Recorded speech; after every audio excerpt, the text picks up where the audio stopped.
Praise the Lord. இயேசு கிறிஸ்துவின் நாமத்தினாலே யாவருக்கும் ஸ்தோத்திரங்கள். மன அழுத்தத்தின் வழியாக போகும் பொழுது நாம் என்ன செய்ய வேண்டும் அல்லது எப்படி இருக்க வேண்டும்? எனக்கு தெரிந்த ஒரு சகோதரன் என்னோடு கூட வேலை செய்தவர். அன்றைக்கு அவருக்கு நைட் ஷிஃப்ட். அவர் வந்த பொழுது திடீரென்று அவருக்கு நெஞ்சு வலி வந்து விட்டது. அந்த நேரத்தில் அவருக்கு என்ன செய்வது என்று தெரியவில்லை. Mild attack. அவருக்கு உடம்பெல்லாம் வேர்த்து கொட்டுகிறது. அந்த நேரத்தில் இரவு நேரம் என்ன செய்வது என்று தெரியவில்லை.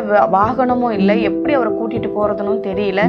நான் அவரை அழைத்து அவருக்கு எஸ்பி ஓட்டுலேருந்து எல்லாமே செக் பண்ணி பார்த்தேன். எல்லாமே எஸ்பி ஓட்டுமே 40-45 நிற்கிது.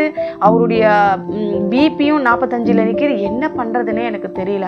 நான் உடனே அவரை அழைத்து அவருக்காக ஜெபித்தேன். ஆண்டவரே, இந்த நேரத்தை எங்களுக்கு எந்த ஒரு இதுவும் இல்லை, ஆபத்து கிட்டி இருக்கிறது, எங்களுக்கு சகாயம் இல்லை, எங்களுக்கு உதவி செய்யும் ஆண்டவரே அப்படின்னு சொல்லி அவரிடத்துல ஜெபித்தேன். கர்த்தருடைய கிருபையினால் அந்த நேரத்தில் அவருக்கு அது எல்லாம் சரியாகி டியூட்டி முடித்து போனார். ஆனால் அந்த அடுத்த நாள் அவர் வரும்பொழுது அவரிடத்துல நான் விசாரித்தேன், என்னதான் நடந்தது, ஏன் இப்படி உங்களுக்கு இப்படி ஒரு இது நடந்தது என்று கேட்கும் பொழுது அவர் சொன்னார், அதை நான் உங்களுக்கு சுருக்கமாக சொல்ல நான் விரும்புகிறேன். எப்படின்னா, அவர் சொன்னார், நான் வெளியில தான் உங்ககிட்ட சிரிச்சிட்டு இருக்கேன், என் மனசுக்குள்ள அவ்வளவு பாரங்கள் இருக்கிறது, அதை நான் யார்கிட்ட சொன்னாலுமே எனக்கு அது சரி பண்ண முடியாது, அந்த அளவுக்கு துன்பத்தை அனுபவிச்சுட்டு இருக்கிறேன்.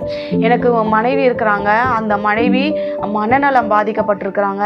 திடீர்னு எங்கேயாவது ஓடி போயிடுவாங்க.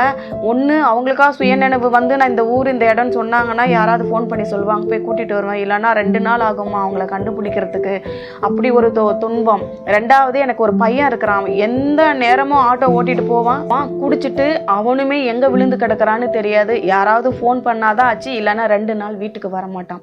மூத்த பொண்ணுக்கு கல்யாணம் பண்ணி கொடுத்தேன். கல்யாணம் பண்ணி கொடுத்ததுக்கு அப்புறம் அந்த பொண்ணுக்கு சிசேரியன் பண்ணி 2 குழந்தை பிறந்தது. அதனால அவங்களுக்கு உடம்புல வெயிட் போட ஆரம்பிச்சிச்சு. இதனால அவங்க கணவர் என்ன பண்ணாரு, நீ ரொம்ப குண்டாயிட்ட, உன்னை பார்க்க எனக்கு பிடிக்கல, நீ குண்டானதுனால நீ அசிங்கமாயிட்ட, எனக்கு உன் கூட வாழ பிடிக்கல, நீ உங்க அம்மா வீட்டுக்கு போயிட்டு பிள்ளைங்களை நானே வச்சுக்கிறேன் அப்படின்னு சொல்லி அனுதினமும் குடிச்சிட்டு என்னை அடிக்கிறாருன்னு சொல்லி என் பொண்ணு அடிக்கடி ஃபோன் பண்ணுதுமா. இந்த குடும்ப சூழ்நிலைகள், குடும்ப பொறுப்புகள் எல்லாவற்றையும் என்னால் பொறுத்து கொள்ள முடியல. ஒன்று போனா ஒன்று என்னால் தாங்கி கொள்ள முடியல. கடைசியாக இன்னைக்கு என் பொண்ணு ஃபோன் பண்ணுச்சு, அப்பா இவ்வளோ நாள் அடி வாங்கி வாங்கி எவ்வளவோ சகிச்சுக்கிட்டு இருந்தேன், சரி எப்படி இருந்தாலும் இவர் கூட வாழ்ந்துடலான்னு நினைச்சேன். கடைசியில் அவர் என்னை விட்டுட்டு வேறொரு பெண்ணை தேடிக்கிட்டாரு, கல்யாணம் பண்ணி இந்த பொண்ணோட குடும்பம் நடத்திட்டு இருக்கிறாருப்பா, நான் இன்னைக்கு தான் அது கண்டுபிடிச்சேன், இனி வேண்டாம்ப்பா, நான் உங்க கூடவே வந்துடுறேன்னு சொல்லி என் பொண்ணு இப்போ வந்துட்டு இருக்குமா, அப்படி அதனால தான்மா என்னால் தாங்க முடியல அப்படின்னு சொல்லி அவர் சொன்னார். பாருங்க, அவங்க பொண்ணு வீட்டுக்கு சேர்றதுக்குள்ளாகவே திரும்பவும் அடுத்த நாள் இரவு அவருக்கு மிட் நைட்ல ஹார்ட் அட்டாக் இறந்து போயிட்டாரு. ஹெவியா அவர் இறந்து போயிட்டாரு. டெத்துக்கு போனப்போ நாங்கள் அங்கே விசாரித்தோம், என்ன நடந்தது, காப்பாற்றிருக்கலாமே அப்படின்னு சொல்லி. அப்போ அவங்க சொன்னாங்க, இல்லைம்மா, அவங்க எல்லாம் நிறைய கேட்டை நாங்கள் தட்டினோம். அவங்க சொன்ன விஷயம் என்ன தெரியுமா, என்னுடைய பையன் குடிச்சிட்டு நைட்டில் எல்லார் கேட்டையும் தட்டிக்கிட்டு இருப்பான், அவன்னு நினச்சி யாருமே வெளியே வரல, யாருமே உதவிக்கு வரல, கேர்லெஸ்ஸாக விட்டுட்டாங்க. விடிஞ்சதுக்கு அப்புறம் தான் தெரியும் இந்த மாதிரி அவங்க அப்பாவுக்கு ஹார்ட் அட்டாக் வந்திருக்குன்னு சொல்லிட்டு எல்லாருமே வருத்தப்பட்டாங்க. இந்த ஒரு பையனால் காப்பாற்றவும் முடியல, வாழவும் முடியல, யாரும் பிரயோஜனம் இல்லை, நாங்கள் ரொம்ப கஷ்டப்படுறோம், நாங்கள் ரொம்ப துன்பத்தை அனுபவிக்கிறோம், எனக்கு ரொம்ப வருத்தமாக இருக்குதுன்னு சொல்லி அவர் வருத்தப்பட்டது உண்டு. அவங்க பையனால தான் அவர் இறந்தும் போனார். இன்றைக்கு அந்த பொண்ணு வாழா வெட்டியா பிள்ளைகளை விட்டுட்டு வீட்டில் இருக்குது. அவங்க தம்பியும் இன்னும் குடிச்சபடியாக இருக்கிறாரு. அவங்க அம்மா இன்னமும் மனநல பாதிக்கப்பட்டவர்களாக தான் இருக்கிறாங்க. இந்த குடும்பம் போன சூழ்நிலையை பார்க்கும்போது யாராக இருந்தாலும் அப்படி தான் இருக்கும். ஒருவேளை நீங்கள் அந்த மாதிரி இருக்கிறீங்களா, உங்களுக்கு அந்த மாதிரி குடும்ப சூழ்நிலைகள் இருக்கிறதா, அந்த சகோதரனால் தாங்கிக்க முடியல.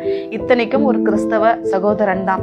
இன்னைக்கு நீங்க அப்படிப்பட்ட ஒரு நிலைமையில இருக்கிறீங்கன்னா தேவன் இடத்துக்கு வாங்க. தேவன் சொல்லுகிறாரு, மத்தேயு எழுதின சுவிசேஷம் 11ஆம் அதிகாரம் 28வது வசனம் சொல்லுகிறது, வருத்தப்பட்டு பாரம் சுமக்கிறவர்களே, நீங்கள் எல்லாரும் என்னிடத்தில் வாருங்கள், நான் உங்களுக்கு இளைப்பாறுதல் தருவேன்.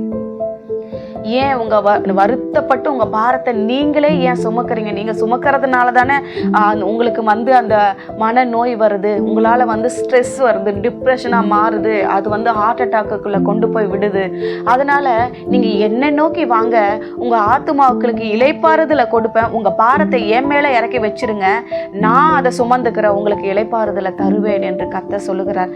நீங்களே சுமந்து கொண்டால் உங்கள் சரீரம் பாதிக்கப்படும், உங்க குடும்பம் பாதிக்கப்படும். இன்னைக்கு அந்த குடும்பம் அவர் மட்டும்தான் இருந்தார் எல்லாவற்றையும் பார்த்துக்கொள்ள. இன்னைக்கு அந்த குடும்பம் தனிமையா அனாதையாய் நின்று கொண்டு இருக்கிறது. தேவ பிள்ளைகளே, கர்த்தரிடமா வாங்க, உங்க பாரத்தை எல்லாம் அவர் பாதத்துல இறக்கி வைங்க.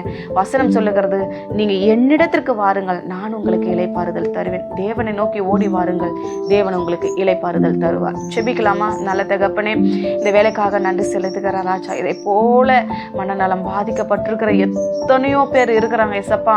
அந்த குடும்பங்களை எல்லாம் ஒரு நிமிஷம் நீங்க கண்ணோக்கி பார்க்கும்படியாக நாங்கள் செபிக்கிறோம். ஸ்ட்ரெஸ்ல, டிப்ரெஷன்ல காணப்படுகிற குடும்பங்களுக்கு நேராக உமது வலது கரம் நீட்டப்படுவதாக. எல்லா பாரங்களையும் நீக்கி போட்டு சமாதானத்தையும் ஆறுதலையும் தந்து ஆசீர்வதிக்கும்படியா இயேசுவின் நாமத்தில் செபிக்கிறேன் பிதாவே. ஆமென்.